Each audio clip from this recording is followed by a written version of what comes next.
hay que aprender a vivir sin miedo. Porque estamos viviendo tiempos proféticos. Acuérdense de eso, tiempos proféticos. Tiempos de jubileo. ¿Y qué es el jubileo? El jubileo es un año especial que se celebraba cada 50 años. Era un año de fiesta y liberación, de descanso y de perdón de deudas. Eso lo practicaban mucho los israelitas. Recuerden, este jubileo no era para el mundo, ¿ok? ¿Era para quién? Para el pueblo de Dios. ¿Por qué? Porque el mundo va a empeorar cada vez más. Escuche bien, el mundo va a empeorar cada vez más. Las tinieblas van a cubrir la tierra y van a enceguecer a los pueblos. Isaías 59:20 dice, entonces el Redentor vendrá a Sión y a los de Jacob que se arrepientan de la transgresión, dice el Señor. En cuanto a mí, este será mi pacto con ellos, mi espíritu que está sobre ti y mis palabras que he puesto en tu boca no se apartarán de tu boca ni de la boca de tus descendientes. Entonces, cuando nosotros vemos esto allí en Isaías 59:20, vamos a ver un contraste que hay ahora en el Nuevo Testamento, ¿verdad? El apóstol Pablo en Romanos capítulo 11, verso 26 dice, y así todo Israel será salvo, como está escrito, vendrá de Sión el libertador, quitará de Jacob la impiedad, y este será mi pacto con ellos, cuando yo quite sus pecados. Ahora, cuando Dios quita los pecados del hombre, el Espíritu Santo puede venir a morar en el hombre y a llenarlo. Ojo, ¿por qué? Mientras no tenga la limpieza de la sangre del cordero, es decir, mientras una persona esté cargada de pecado, es decir, una persona que esté en el mundo no puede recibir el Espíritu Santo. Lo dice Juan 14:17. Dice, el Espíritu de verdad al cual el mundo no puede recibir porque no le ve, escuche bien, ni le conoce. Pero Jesús le decía a sus discípulos, pero vosotros le conocéis. ¿Cómo conocían los discípulos al Espíritu Santo? Jesús le está diciendo, pero vosotros le conocéis, ¿ok? Porque mora con vosotros. ¿Quién era el que vivía con los discípulos? El mismo Jesús. Y estará, le está diciendo, estará, porque Jesús dijo, es necesario que yo me vaya para que el Espíritu Santo venga a vosotros. Dice, no os dejaré huérfano, te dice Jesús a los discípulos. ¿Quién deja huérfano? Un tío, un primo, un cuñado, no, un padre. Entonces, ¿quién era Jesús? Dice, vendré a vosotros. Jesús, pero ¿cómo vas a venir tú a vosotros, a nosotros? ¿Cómo vas a venir? Como Espíritu Santo. Pero para que el Espíritu Santo pueda venir a una persona, esa persona tiene que ser limpia de pecado, porque si no, no puede morar el Espíritu Santo en un cuerpo que esté minado de pecado. Por eso nosotros leemos en Hechos capítulo 2, versículo 38, donde Pedro, lleno del Espíritu Santo en el primer sermón que dio el día de Pentecostés, dice que Pedro dijo, arrepentíos y bautícese cada uno de vosotros en el nombre, escuche bien, en el nombre de Jesucristo. ¿Para qué me voy a bautizar, apóstol Pedro? En el nombre de Jesucristo. Dice, para el perdón de los pecados. Y una vez que mis pecados son perdonados porque me he lavado con la sangre de Cristo, ok, me he bautizado en ese nombre, dice, y recibiréis, viene luego ahora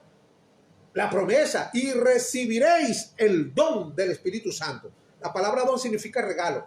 Vas a recibir, después que te bautizas en el nombre de Jesucristo, tus pecados son perdonados. Y una vez que estás libre de pecado, que eres limpio de pecado, entonces el Espíritu Santo viene a ser morada en tu cuerpo. Cuando eres limpiado entonces de tu pecado, el maravilloso Espíritu Santo puede venir a morar en ti. Amén. ¿Sí o no? En el Antiguo Testamento, todos los santos, profetas de Dios, ¿verdad? Todos. El Espíritu Santo o el Espíritu de Cristo venía y estaba en ellos para una determinada tarea, pero luego se iba. ¿Ok? Ejemplo, Sansón, Elías. El Espíritu Santo o el Espíritu de Cristo estaba en ellos, pero luego se iba, no se quedaba haciendo casa, ni vivienda, ni morada perenne, no, sino que venía, se instalaba, hacía lo que tenía que hacer y luego se iba. En Primera de Pedro, capítulo 1, versículos 10 y 11, dice claramente, dice, los profetas que profetizaron de la gracia. ¿Cuál es la gracia? La que nosotros vivimos. Dice, la gracia destinada a vosotros, inquirieron y diligentemente indagaron acerca de esta salvación, de la salvación que tenemos nosotros. Dice el verso 11, escudriñando qué persona y qué tiempo indicaba el Espíritu de Cristo. Escuche bien, ¿qué espíritu estaba en los profetas del Antiguo Testamento? El Espíritu de Cristo. ¿Ve? Que estaba en ellos, el cual anunciaba de antemano los sufrimientos de Cristo. Es decir, este versículo me indica de que Cristo anunciaba a Cristo. ¿Qué te parece? Porque era el Espíritu de Cristo que anunciaba de antemano los sufrimientos de Cristo y las glorias que vendrían tras ellos. Verso 12 dice, a esto se les reveló que no para sí mismos, sino para nosotros administraban las cosas que ahora os son anunciadas por los que os predican el Evangelio por el Espíritu Santo enviado del cielo, cosas en las cuales anhelan mirar los ángeles.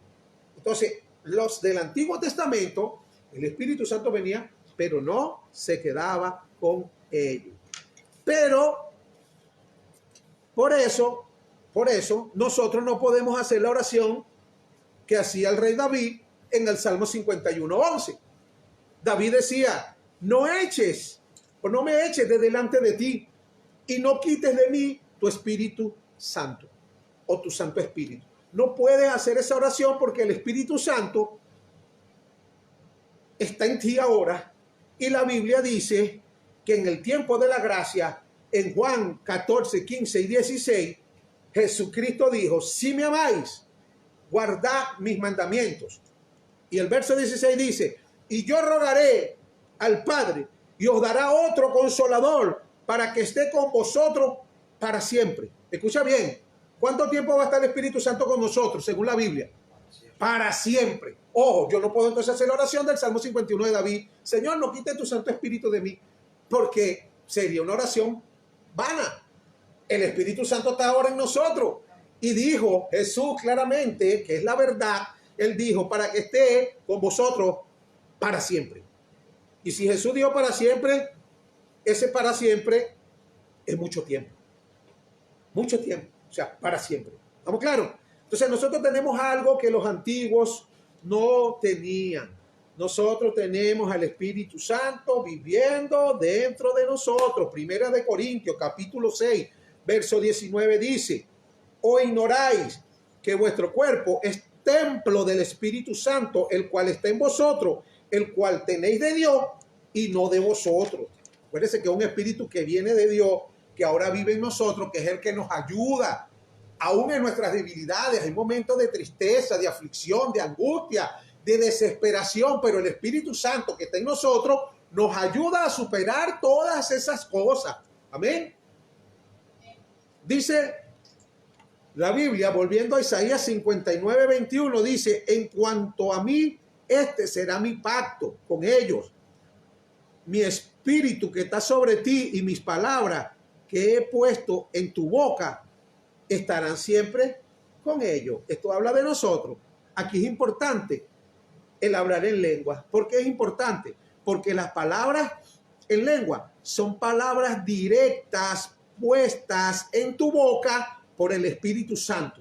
Ni siquiera pasan por tu mente, o sea, no son filtradas, vienen directas, ¿ok? Por el Espíritu Santo. Directa a tu boca por el Espíritu. Entonces es importante que cuando tú ores, hables en lengua. Y los santos del Antiguo Testamento tenían todos los dones del Espíritu Santo menos el don de lengua. Porque en el Antiguo Testamento no se hablaba en lengua. Ese es un don para la gracia. Acuérdense de eso. Ese es un don para la dispensación de la gracia. Así que tu oración de lengua es una oración de gracia. Cuando tú oras en lengua, estás haciendo una oración de gracia. Entonces tú no puedes orar en lengua y ser legalista. ¿Por qué? Porque ese don de hablar en lengua no es de la ley, sino de la gracia, del Espíritu de gracia. Entonces, en el siguiente capítulo, después de Isaías 59:21, viene Isaías 61. Pero en el rollo original no hay divisiones de versículos ni de capítulos, sino que todo es corrido. Y en Isaías 61 dice, levántate, resplandece, porque ha llegado tu luz y la gloria del Señor ha resplandecido sobre ti. ¿Ok? Hay quienes dicen que esa promesa de Isaías 61 es solo para el milenio, pero no es así. ¿Por qué no es así? Porque Isaías 62 dice, porque aquí que las tinieblas cubrirán la tierra y la oscuridad a las naciones. Y durante el milenio no habrá ni tinieblas ni habrá oscuridad, sino que todo será brillante debido a que el mismo Jesucristo, nuestro Rey, nuestro Señor, Él mismo reinará, vendrá a reinar en la tierra juntamente con nosotros. Amén. Entonces ahí no hay, no que, entonces algunos dicen, no, que eso es para la tribulación o para la mitad de la tribulación, porque hay gente que cree que la iglesia va a pasar la tribulación o se va a la mitad de la tribulación. Eso es falso. ¿Por qué? No es para la iglesia, porque la iglesia es arrebatada, es quitada de la tierra para que el anticristo pueda sumergirse, pueda emerger el anticristo. Si no, no va a poder. Vamos a ver, vamos a seguir estudiando aquí. Mire, cuando las tinieblas cubran la tierra y la oscuridad las naciones, dice la Biblia, pero aquí hay algo bueno. Dice la Biblia que va a cubrir las tinieblas la tierra y la oscuridad las naciones, pero aquí hay algo bueno. Mira lo que dice Isaías 62. Dice, pero sobre ti resplandecerá el Señor y sobre ti será vista su gloria. Ahora, cuando estas cosas pasen, tú tienes que regocijarte, no ponerte triste, y no angustiarte por las cosas que estamos viendo y que están pasando. La Biblia dice claramente que cada día el mundo, las cosas del mundo se van a poner peor. Aquí no va a mejorar nada. Pero ¿por qué la iglesia tiene que regocijarse? Por eso Jesucristo está llamando a las personas al arrepentimiento en este tiempo. Estamos en el tiempo de la gracia, hay una oportunidad, la puerta está abierta y la bienvenida es para todo aquel que quiera formar parte del cuerpo de Cristo, que es la iglesia que está en la tierra. Entonces, una vez que nosotros somos la iglesia y estamos en la tierra, cuando las tinieblas cubran la tierra y la oscuridad las naciones, usted y yo no podemos asustarnos, al contrario, nosotros debemos de alegrarnos, de regocijarnos, ¿verdad? Y de no angustiarnos. ¿Por qué? Porque estamos en el tiempo del jubileo. Para nosotros hay tiempo de jubileo, amén. ¿Vean? Para el mundo no, ojo con eso, pero para la iglesia de Cristo sí. Ahora, escuche bien, ¿cuándo el Señor resplandecerá sobre nosotros y cuándo será vista su gloria? ¿Cuándo va a ser eso? Bueno, cuando las tinieblas cubran la tierra y la oscuridad las naciones. ¿Ve? En ese momento que las tinieblas cubran la tierra y la oscuridad las naciones, entonces el Señor va a resplandecer sobre su iglesia, que somos cada uno de nosotros. Entonces no tenemos por qué angustiarnos, que la cosa está de mal en peor. Se va a poner peor cada día más. Pero recuerda esta promesa que dice Dios. Entonces la gloria de Dios brillará y resplandecerá tanto sobre nosotros los cristianos, que el mundo en tiniebla y oscuridad va a notar la diferencia, va a ver. Y el mundo se va a dar cuenta, va a saber que la única salida que tienen es la iglesia del Señor Jesucristo. No hay más nada. Tienen que correr ¿a dónde? A buscar la presencia de Cristo. Isaías 63 dice, entonces las naciones andarán en tu luz y los reyes al resplandor de tu amanecer. Fíjense ustedes, las naciones, la gente va a andar ¿cómo? En tu luz, porque la luz de Dios, la luz de Cristo va a iluminar, va a resplandecer sobre ti en medio de un mundo que está en tinieblas y en oscuridad y en caos. Por eso Dios me dijo claramente a través de su palabra, Aquí no creas tú que vas a estar orando y que todo va a mejorar. Esto cada día va de mal en peor. Así que hay oportunidad para que las personas que no quieran vivir ese caos, ese momento, a buscar de Cristo. Y no estamos hablando de la tribulación, estamos hablando de los tiempos finales, que es lo que estamos viviendo, estos tiempos. Así que habrá también salvación y habrá unidad familiar. Isaías 64 dice, tus hijos vendrán de lejos y tus hijas serán traídas en brazos. O sea, no importa dónde estén tus hijos ni cómo estén, Dios los traerá a los pies de Jesucristo. Juan 6:44 dice, ninguno, escúchese bien, puede venir a mí, dijo Jesús, si el Padre que me envió no le trajere, y yo le resucitaré en el día postrero. Así que Dios ha prometido salvación y unidad familiar en Isaías 64. Tus hijos vendrán de lejos. No sé dónde estarán, a lo mejor están trabajando por allá en China de delivery, donde sea, ¿verdad? Pero ellos van a venir porque así lo dijo el Señor y yo le creo. Simplemente lo que tienes es que creer. La Biblia dice, no te digo que si creyeres verás la gloria de Dios. Porque Dios lo que dice lo cumple. Isaías 65 dice, entonces lo verás y resplandecerán. Tu corazón se estremecerá y se ensanchará, porque la abundancia del mal se habrá vuelto a ti y las riquezas de las naciones te serán traídas y entregadas. Mira lo que dice. Así que habrá que también una posición financiera en estos días finales para la iglesia. Escuche bien, Proverbios 13:22 dice que las riquezas del impío están guardadas para el justo. ¿Ok? Así que va a haber una transferencia también, dicho por la palabra, de riquezas al pueblo de Dios.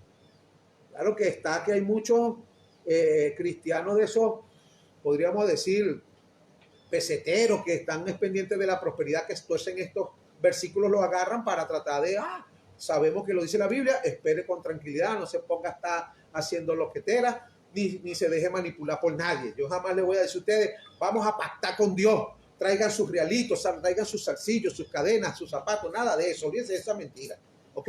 Dios dijo que lo va a prosperar. ¿Cómo lo va a hacer Dios? Bueno, vamos a verlo, pues. Estamos aquí simplemente esperando lo que Dios dijo que se va a cumplir y seguimos clamando y orando. Amén, con un corazón sano en el nombre de Jesús. Amén. ¿Ya? Entonces, veamos una palabra profética que pronunció nuestro Señor Jesucristo cuando sus discípulos le hicieron una pregunta. En Mateo 24:1 dice que cuando Jesús salió y se iba del templo, se le acercaron sus discípulos para mostrarle los edificios del templo. Dice, y él respondiendo les dijo, ¿no ven todo esto? De cierto les digo que aquí no quedará piedra sobre piedra que no sea derribada. Verso 3 dice que los discípulos le preguntaron a Jesús, dinos, ¿cuándo sucederán estas cosas? ¿Y qué señales habrá de tu venida y del fin del mundo? Mire bien, aquí los discípulos le hicieron 3 preguntas en una. ¿Cuándo sucederán estas cosas? ¿Qué señales habrá de tu venida y del fin del mundo? Le preguntaron de tu venida, pero no le preguntaron del rapto. Escuche bien, porque el rapto no se había hablado todavía nada en ese momento, sino hasta finales de esa semana. Ve que el Señor Jesús le dijo en Juan 14:2 y 3, aquí habla Jesús del rapto. Escuche bien, por primera vez, días antes de ser crucificado, en esa misma semana. Dice, en la casa de mi Padre muchas moradas hay. Si así no fuera, yo lo hubiera dicho. Voy pues a preparar morada para vosotros. Y si me fuere, dijo Jesús, os prepararé lugar, vendré otra vez. ¿Ve? Aquí está hablando del rapto. Y os tomaré a mí mismo para que donde yo estoy, vosotros también estéis. ¿Ok? Ya todos sabemos que Jesús está ¿dónde? En el cielo. Y Él viene a tomar a su iglesia. Por eso dice la Biblia en Gálatas capítulo 3, versículo 27, que todos los que son bautizados en Cristo, de Cristo están revestidos. Entonces, ¿por qué dice entonces Jesucristo que cuando Él venga dice que y os tomaré a mí mismo? Porque cuando Él venga, Él va a ver a su iglesia, se va a ver Él mismo, porque estamos revestidos de Cristo. Los que somos bautizados en Cristo Jesús. Amén. Amén. Entonces, luego Dios le mostró al apóstol Pablo, ¿verdad? lo del rapto o el arrebatamiento, pero en un misterio. En 1 Corintios capítulo 15, verso 51 dice, he aquí os digo un misterio, no todos dormiremos, pero todos seremos transformados en un momento, en un abrir y cerrar de ojos, a la final trompeta, porque se tocará la trompeta y los muertos serán resucitados incorruptibles y nosotros seremos transformados. ¿Ve? Fíjense ustedes lo que dijo Jesús, ¿ve? Y que ahora estas preguntas están sobre nosotros. Mateo 24:3. Dinos, ¿cuándo serán estas cosas? Esa pregunta se la hacemos nosotros al Señor Jesús siempre. ¿Y qué señal habrá de tu venida y del fin del mundo? ¿Ve? Entonces estamos hablando de la segunda venida. Vuelvo y te repito, no del rapto. El rapto o arrebatamiento es el que el Señor Jesucristo viene por su novia, que es la iglesia. ¿Ok? Mateo 24:4, Jesús le dijo, miren, que nadie les engañe. Apréndanse esto de memoria, iglesia, que nadie les engañe. Muchos vendrán en mi nombre diciendo, yo soy el Cristo. ¿Sabe lo que significa la palabra Cristo? Algunos piensan que cuando la Biblia dice que vendrán muchos diciendo, yo soy el Cristo, van a decir que es Jesucristo el Señor. No. Cuando te dice el Cristo, la palabra Cristo es una palabra griega, que es la misma que en hebreo significa Mesías. Cristo en griego y ungido en español. Entonces, cuando hay gente que viene a la congregación, a la iglesia y dice, yo soy el ungido de Dios, está diciendo, yo soy el Cristo. Y Dios dice claramente a través de su palabra que muchos vendrán diciendo. Aquí hay bastantes que traen de otros países que vienen y que son el ungido de Dios. Hay un solo ungido, mis hermanos, uno solo. Y se llama Jesucristo. Hechos capítulo 10, verso 38, dice cómo Dios ungió a Cristo con el Espíritu Santo y este anduvo haciendo milagro y sanando a todos los oprimidos por el diablo porque Dios estaba en él. Ahora, ¿usted está ungido? Sí, ¿por qué? Porque el ungido de Dios, Jesucristo, vive en ti. Gálatas 2:20, mas no vivo yo, vive Cristo en mí. Segunda de Corintios, capítulo 5, versículo 17, del modo que si alguno está en Cristo, ¿estamos a dónde también? En Cristo. Nosotros estamos en Cristo y Cristo está en nosotros, por eso somos ungidos. Pero yo no tengo más unción que usted, ni menos unción que usted. La unción que usted tiene es la misma que yo tengo, porque hay un solo espíritu. Por un espíritu fuimos todos sumergidos, bautizados en un cuerpo. Amén.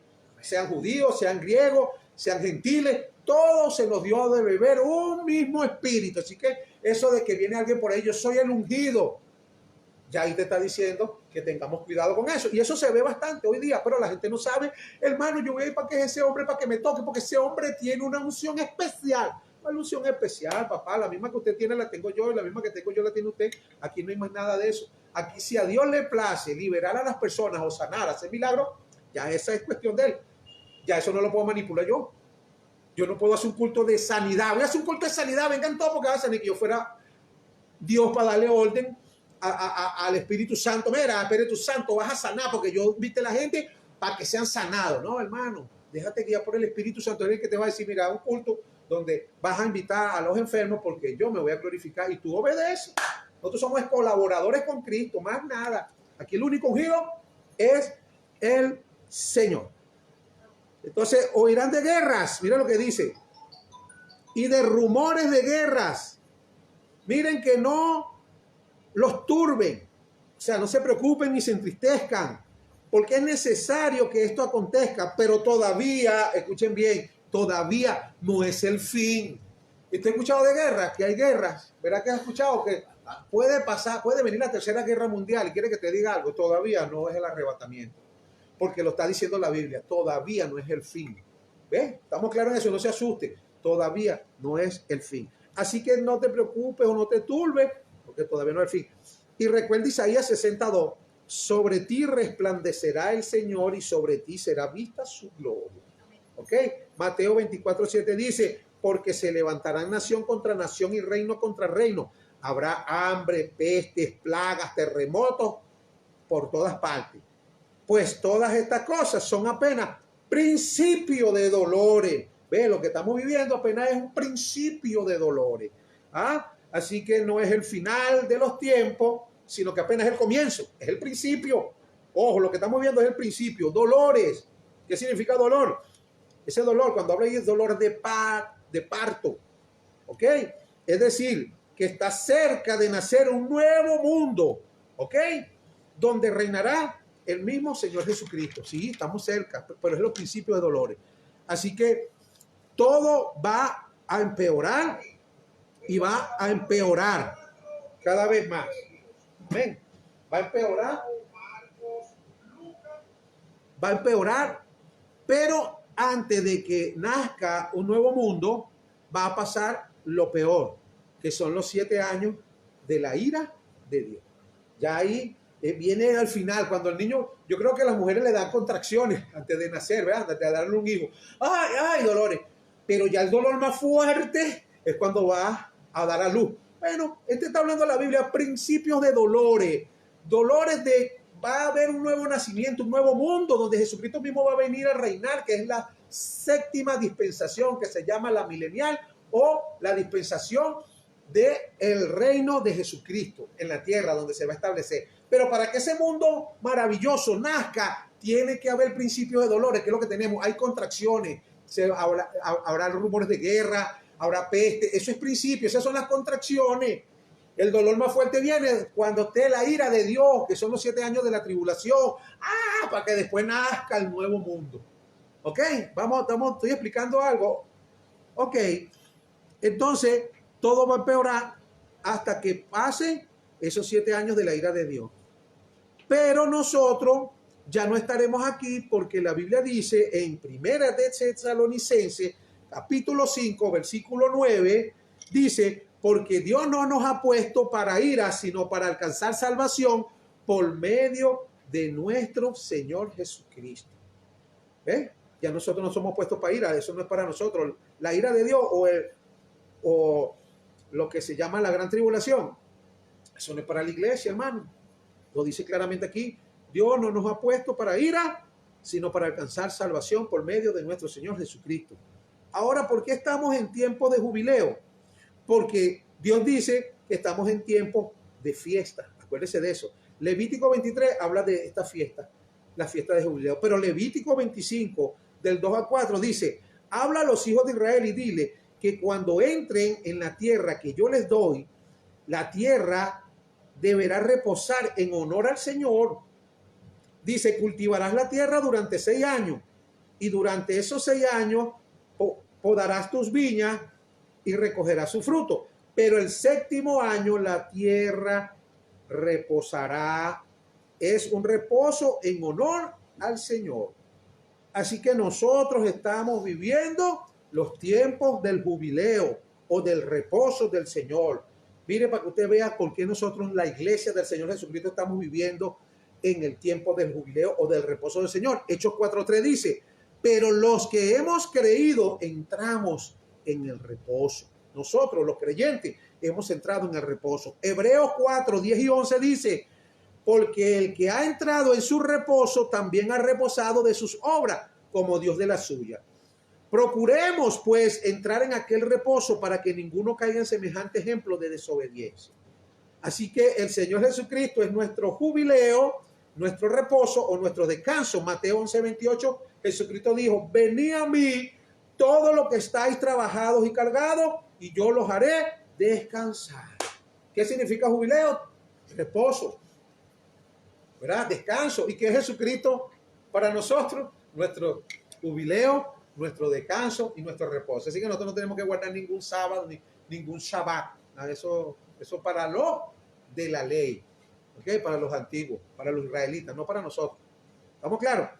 Entonces, el Señor Jesucristo dio una profecía que está en Mateo 24:15 y también en Lucas 21:24. Habló de la caída del pueblo de Israel en manos de los gentiles, que eran los romanos. Verso 15 dice de Mateo 24: por tanto, cuando veáis en el lugar santo la abominación desoladora de que habló el profeta Daniel, dice: el que lee entienda.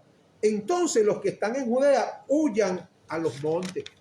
¿Ven? Dice: y el que esté en la azotea no descienda para tomar algo de su casa. Y el que esté en el campo no vuelva atrás para tomar su capa. Mas hay de las que estén encinta y de las que críen en aquellos días.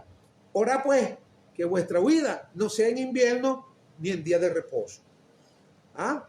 Y en el año 70 de nuestra época se cumplió la profecía con los romanos, que son los gentiles. Ellos entraron en Israel y los hicieron esclavos y destruyeron todo y mataron a más de 2.000 personas, según la historia. Mataron a más de 2.000 personas que estaban adorando en el templo en Jerusalén. Pero los israelitas entonces fueron esclavos del imperio ¿qué? Romano. ¿Hasta cuándo? Tú sabes que el jubileo era un año, especialmente para los israelitas, cada 50 años. Se cumplía o se celebraba la fiesta del jubileo. Bueno, en el año 1917 cayó el jubileo de ese pueblo de Israel. Y en ese momento, el 11 de diciembre de 1917, ellos fueron liberados por un decreto llamado el decreto de Balfour y sin hacer un solo disparo. Para que tú veas lo que las cosas de Dios funcionan. 50 años el jubileo en 1917, según el decreto de Balfour. Mire, ese momento lideraba los ejércitos de Israel un general llamado Allenby. Y el 11 de diciembre de 1917, él pronunció la proclamación del decreto de Balfour, que era una ley marcial del ejército británico, ¿okay? Que estaba apoderado. Y lo dijo en 7 idiomas en las escaleras de la torre de David en Jerusalén. Y el general Allenby era y creía mucho en las profecías judías, ¿verdad? Y tú sabes lo que hizo él, un llamado a todos los judíos del mundo para que volvieran a su tierra. Pero muchos no hicieron caso. Si ellos fueran hecho caso, ellos se fuesen evitado la tortura, el martirio que sufrieron con Hitler. ¿Ok? Pero no hicieron caso. A veces la desobediencia acarrea consecuencias graves. ¿Qué pasó entonces aquí? Mire bien, en Israel entonces en 1917 se celebraba el año del jubileo. Luego 50 años más, otro jubileo, de lo que estamos hablando, pero para los israelitas, para nosotros ya entramos en el jubileo. Nosotros estamos en el reposo de Jesús.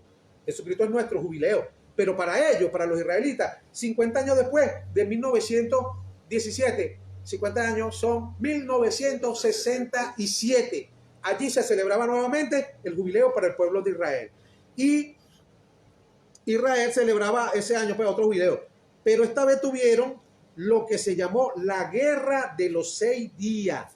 Vean, donde Dios le dio una gran victoria a Israel. Recuperaron ¿qué? Lo que es la franja de Gaza, donde está el conflicto ahorita, y recuperaron también lo que es Jerusalén, que lo habían perdido. Imagínense ustedes. Entonces se ve el jubileo para que tú veas que en ese tiempo, por eso es un tiempo de liberación. Dios liberta en ese tiempo. ¿Ves? Pero nosotros somos libres todos los días. Fíjate tú la diferencia, porque hay un nuevo pacto con mejores promesas, que es el pacto de gracia en el que nosotros vivimos. Pero estamos llevando una idea para que usted tenga una idea. La Biblia registra también otra guerra que ganó Israel en 6 días y fue la guerra de Jericó. ¿La ganó cuánto? En 6 días. Dice Josué 6:2, dice, mas Jehová dijo a Josué, mira, yo te he entregado en tus manos a Jericó y a su rey con sus varones de guerra. Dice, rodearás pues la ciudad todos los hombres de guerra yendo alrededor de la ciudad una vez. Y esto lo harás durante 6 días. Y el 7º día cayeron todas las murallas de Jericó. Entonces, tiempo de jubileo, tiempo de reposo, tiempo de perdón, tiempo de restitución, tiempo de paz. Ese es el tiempo que nosotros los cristianos, los creyentes en Jesucristo, estamos viviendo. Si nos atormentamos es porque nos dejamos atormentar. Si la cosa está fea, sí, es una realidad, pero no es la verdad. La verdad es una sola. El único espíritu de verdad es el Consolador, el Espíritu Santo, el que nos guía a toda verdad. Mira, la Biblia me enseña a mí y me dice que nosotros fuimos juntamente con Cristo, estamos crucificados. ¿Cierto? Dice la Biblia que ya Jesucristo, con Cristo fuimos sepultados y con Cristo hemos resucitado, crucificado, sepultado y resucitado. Pero tú te ves a ver, si te analizas tu conducta, tu comportamiento, aún siendo cristiano, pastor, lo que tú seas, tú te das cuenta que tienes conductas malas. Y tú dices, ¿y entonces? Bueno, esa es una realidad tuya, pero Dios mira las cosas, tus pensamientos no son los de Dios. Dios mira las cosas de otro punto de vista y de otra manera. Dios dice que tú eres crucificada con Cristo fuiste sepultada y con Cristo tú fuiste resucitada. Dice la Biblia que tú estás sentado en lugares celestiales reinando juntamente con Cristo. Y si Él lo dice, tú te toca creerlo. No por las apariencias, o por lo que ves o por lo que oyes. Porque si tú te pones a analizar, entonces nadie predicaría el evangelio porque sería mentira lo que estamos diciendo. Porque ¿quién tiene una conducta intachable en este momento, en este mundo y en esta época? Ah, el que esté libre de pescado que lance la primera piedra. Pues. Vamos con un poco de peñonazo para acá. Pero Jesucristo es claro y Él dice que estamos crucificados. Yo lo creo. Es más, yo no me crucifiqué. A mí me crucificaron. ¿Pero cuándo, quién y cómo? Cuando crucificaron a Jesucristo, juntamente con Él, yo fui crucificado, hermano. Y yo cuando enterraron a Jesucristo, yo también me sepultaron. Y cuando Jesucristo resucitó, yo también resucité. Punto. Hermano, pero no parece que tú eras resucitado. No importa lo que tú veas o lo que dejes de ver. Yo solamente creo en lo que dice mi Señor. Amén. Romanos 5.1 dice, por fe somos justificados. Por fe yo creo. Nada más de creer, no es sentir. Porque yo siento otra cosa. De repente estoy predicando aquí, aleluya, gloria a Dios. Pero después que termina el culto, entonces uno empieza a pensar, ay, vale, ¿qué vamos a comer? Pero esas son realidades, pero eso no es la verdad. Con Cristo yo estoy completo. En Cristo yo lo tengo todo. Hermano, pero no entiendo. No. Esto es para que tú lo creas, porque lo que dice la Biblia es verdad. Amén. ¿Estamos claros ahí? Entonces, aquí en Venezuela hemos visto muchos dolores de parto. Y eso es bueno, hermano, para la iglesia, pero malo para el mundo, que sufrirá y empeorará. Entonces, hay esperanza, y esa esperanza se encuentra ¿dónde? En el cuerpo de Cristo, en Cristo. Mientras la iglesia de Jesucristo siga aquí en la tierra, la corrosión, escuche bien, y el mal no pueden ser tan malos. ¿Verdad?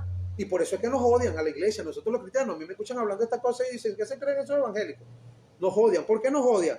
Porque somos que la sal, dijo Jesús, la sal de la tierra. Y esa sal frena la corrosión. Somos que luz del mundo. Y esa luz ilumina la oscuridad, las tinieblas en las que vive la gente. Pero en el momento que el rapto pase y seamos arrebatados, la iglesia se vaya de la tierra, entonces aparecerá el anticristo. Porque mientras nosotros estemos aquí, el anticristo no puede aparecer. Porque nosotros le echamos la cosa para atrás. ¿Tú te imaginas que el anticristo aparezca ahorita y hagamos un buen clamor? Jesucristo dijo claramente en Lucas 10:19, aquí os doy autoridad a la iglesia, a nosotros, de hollar serpientes y escorpiones y sobre toda fuerza del enemigo. El enemigo es el diablo, Satanás y su demonio. Y nada, dice, y nada os dañará. Jesucristo dijo claramente, las puertas del infierno no prevalecerán contra la iglesia del Señor Jesucristo. Entonces nosotros como iglesia, por eso es que el anticristo no ha aparecido, pero cuando seamos arrebatados, que la iglesia sea quitada de la tierra, ahí mismito sale el bicho. Se fueron los evangélicos esos. Ah, sí, ya se fueron. No podía salir porque estaban aquí. Ya se los llevaron. Ahora sí vengo yo con toda la ley, bien hecha broma. ¿Ok? Entonces todavía no puede manifestarse porque la iglesia del Señor Jesucristo está en la tierra y se lo impide. Acuérdense que somos la sal de la tierra y somos la luz del mundo. ¿Ven? Isaías 62, porque aquí que tinieblas cubrirán la tierra y oscuridad a las naciones. Mas sobre ti, iglesia, escucha, iglesia del Señor Jesucristo, sobre ti amanecerá Jehová y sobre ti será vista su gloria. Amén. Bueno, mis amados hermanos, espero que les haya servido de algo esta palabra. Me despido de todos ustedes desde la ciudad de Puerto Cabello, en Venezuela. Iglesia Oasis de Bendición, su amigo, servidor de Jesucristo, Miguel López. Bendiciones.